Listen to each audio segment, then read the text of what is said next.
This video is a review of the Grizzly Model 891 planer. This is a brand new 15-inch model with a helical head and a 3 horsepower motor. The planer I'm replacing was a Dewalt 735, a 13-inch model widely regarded as one of the best benchtop planers.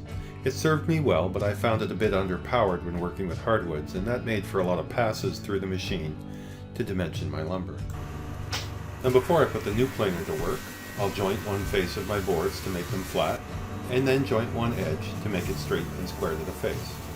Then we can move to the planer to plane to uniform thickness. I thought I'd start by showing you the planer in action. If you'd like to see the unboxing and assembly, I'll include a link to the previous video in the information cards accessible from that little I button you see on the top of your screen.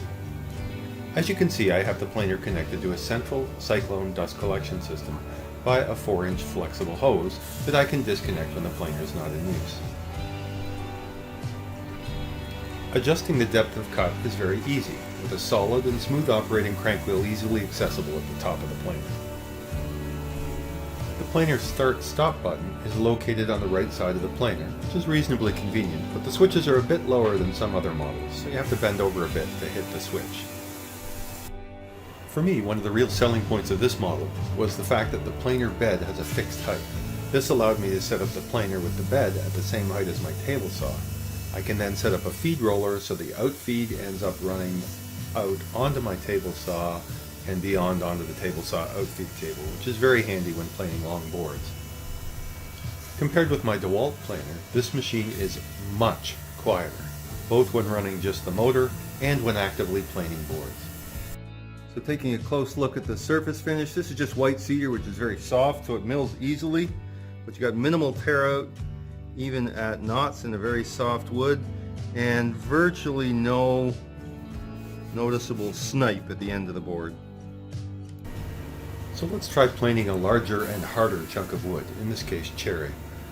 One full turn of the crank wheel moves the cutter head 4 millimeters, or about 5/32 of an inch.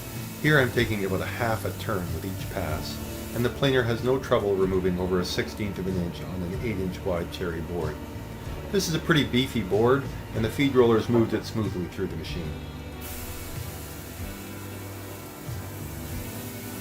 Take a look at the depth of cut. I always measure with calipers. This is telling me I'm about, hard to do one-handed while I hold the phone, 2 25/64. 2 25/64 is just a shade over 2 3/8. I guess you could say you could read this from the depth gauge, but I wouldn't want to rely on it. I'll use a caliper every time. Just like on the cedar, the surface finish is really excellent.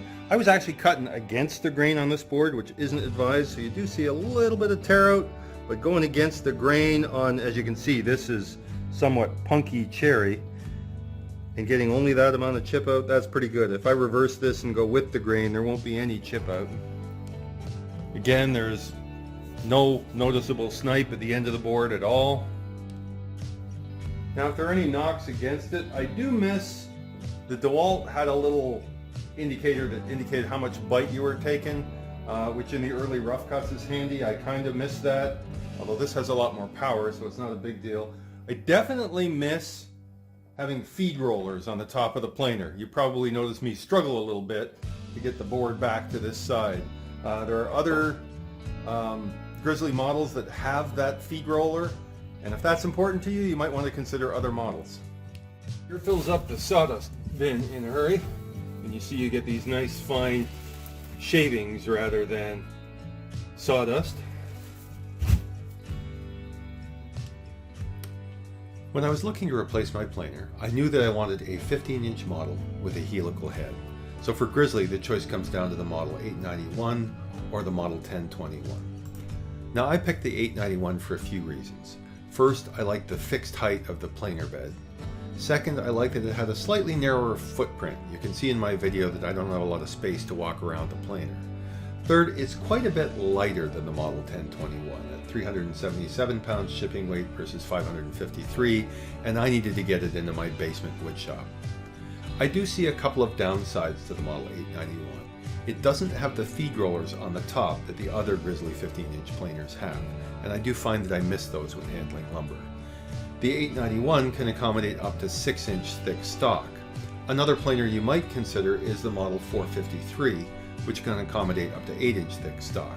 Now that model has a spiral cutter head, but the cutters are aligned with the axis of the machine rather than skewed like they are in the model 891. Now I'm not sure how much that really matters. Am I happy with the 891? Yes, I am, but it wasn't easy getting up to speed.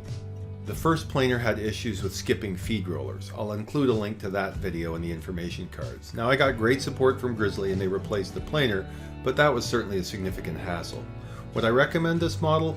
On balance, I'd say that if you don't care about the fixed bed height and if you have enough room to accommodate the slightly larger footprint, I'd probably recommend either the model 453 or the 1021, which are designs that have stood the test of time and have gotten consistently excellent reviews.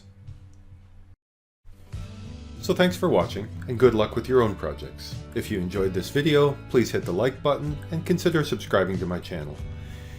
If you want to learn about my initial challenges with this planer, or if you'd like to see an unboxing, I'll include links to those videos here. Thanks for watching.